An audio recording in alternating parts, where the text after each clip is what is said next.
Why is it doing that? That is very interesting.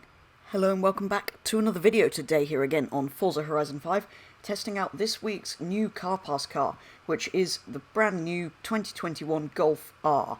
Well, I say brand new, but it's a Mark 7 Golf. It is a Golf R, and yes, we already have two of them.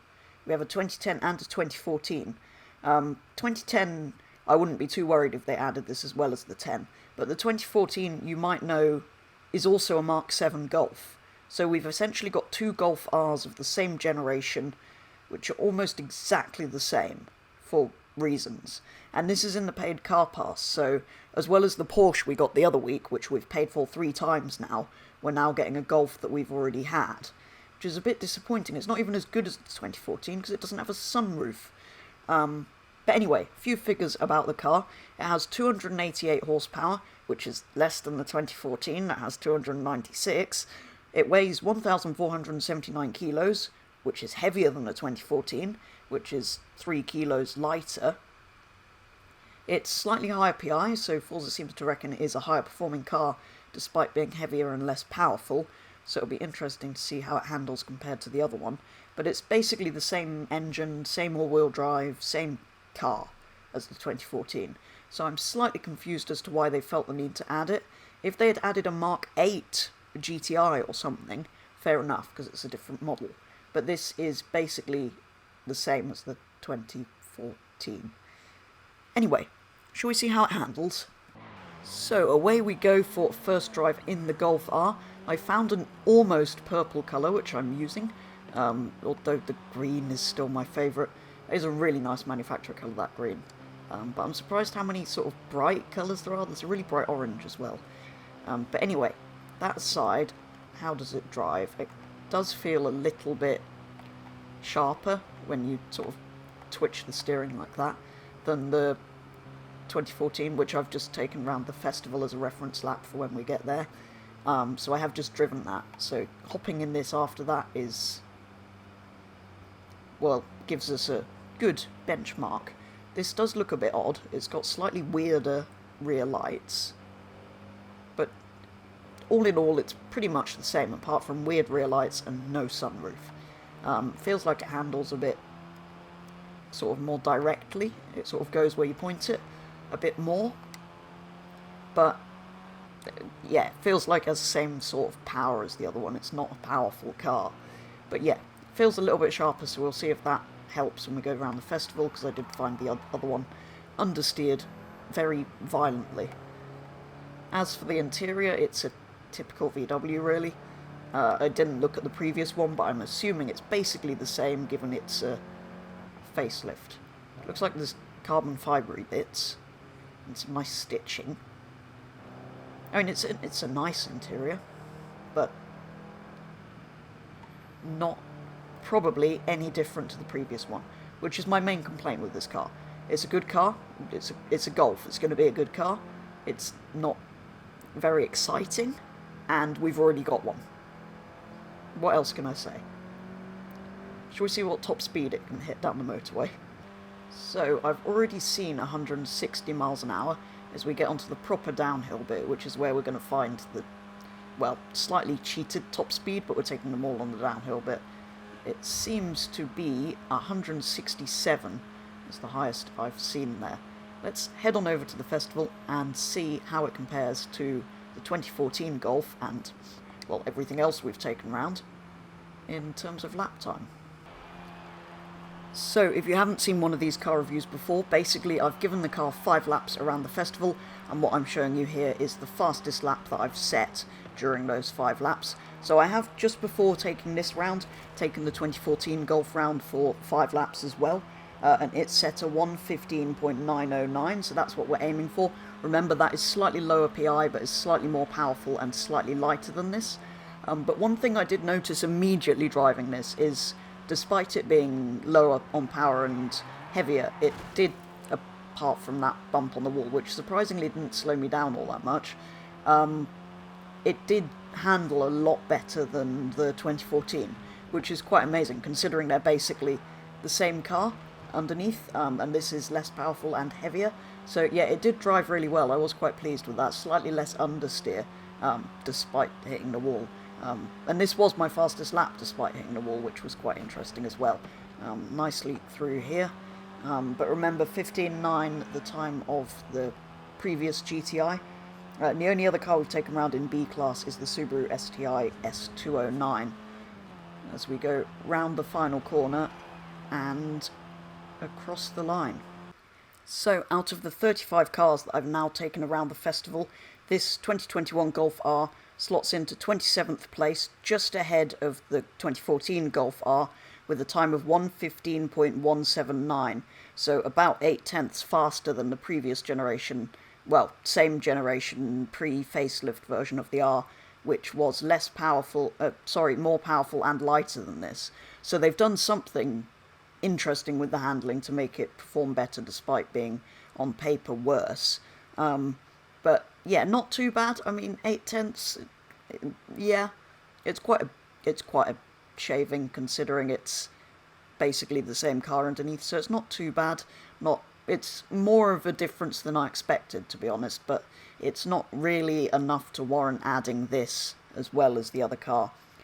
You might have noticed I've not shown all of the cars on the leaderboard there, because we now have 35 cars. I'm only going to show the vehicles from the class the car I'm looking at is in, and the classes above and below that, if that makes sense, just so that we have slightly fewer cars on the board.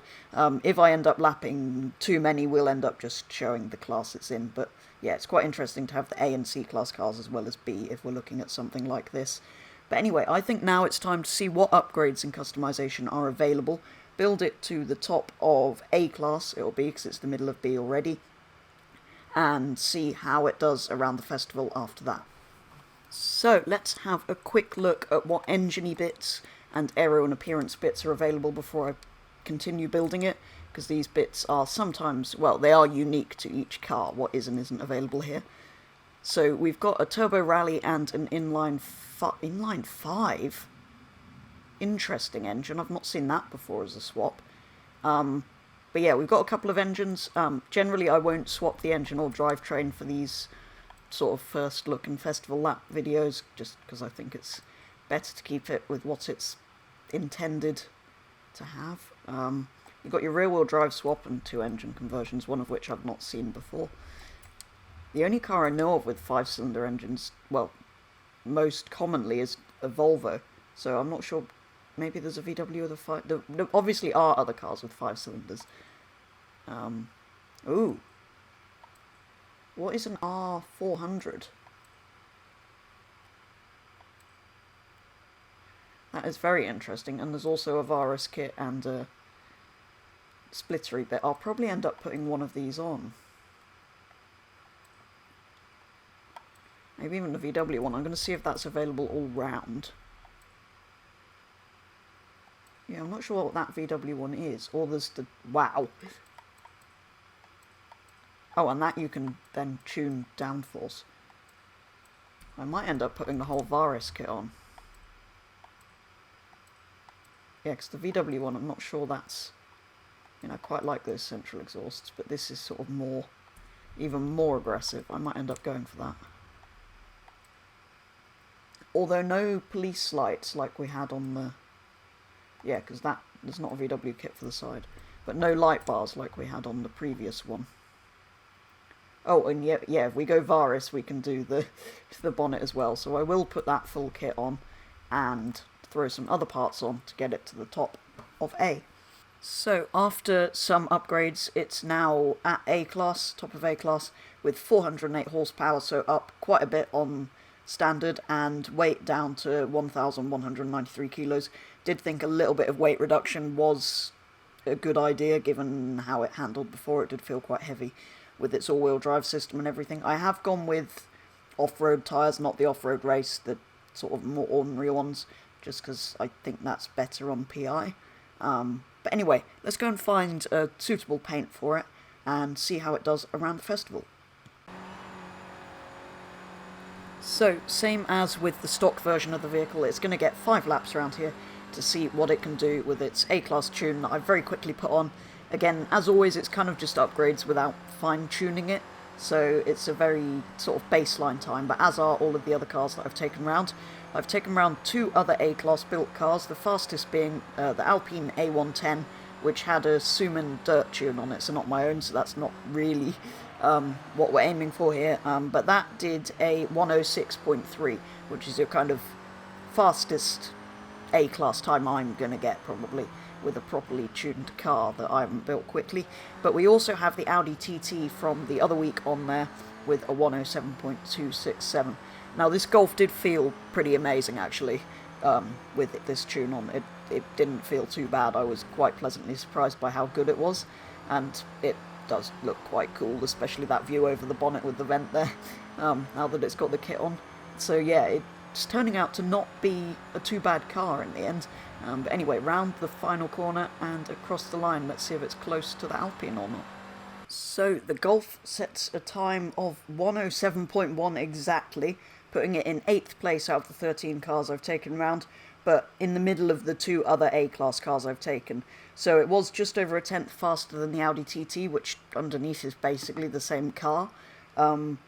So yeah, not too bad that both of those built to A-Class are quite similar, and this is slightly faster, making it the faster of the 2 cars that I've built myself. It's still a little way, less than a second, but a little way off the Alpine, so much closer to the other car I've built than to that, which is no surprise. But really we need a few more A-Class cars to give us an idea of whether that's really very good or not. But yeah, overall it's been pleasantly surprising, this Golf, actually, because going into it I thought, well, it's just another Mark 7, it's going to be a bit boring, which is true in stock configuration, but it's kind of redeemed itself by having, well, not 1 but 2 body kits you can put on, 2 kind of sets of body mods, and by being, well, in stock configuration even, being quite a bit faster around the track. Didn't feel too different just driving, but around the track you did notice. And then with the upgrades, I don't think that's too bad a showing from the Golf being faster than the little Audi. But yeah, that is kind of all there is to it. So if you've kind of dismissed this as being the same as the other Golf, do go and give it a go, because there are some cool modification options, and it does drive a lot better than that car did. So yeah, it's definitely worth going and having a go. So I'm not quite as upset about this being in Car Pass as I was before, although I'm still quite annoyed about the Porsche from before, but that's a different story. But anyway, for now, that is going to be all for a first look at the new 2021 Golf R here on Forza Horizon 5. So thank you very much for watching, and I will be back with the next video very soon.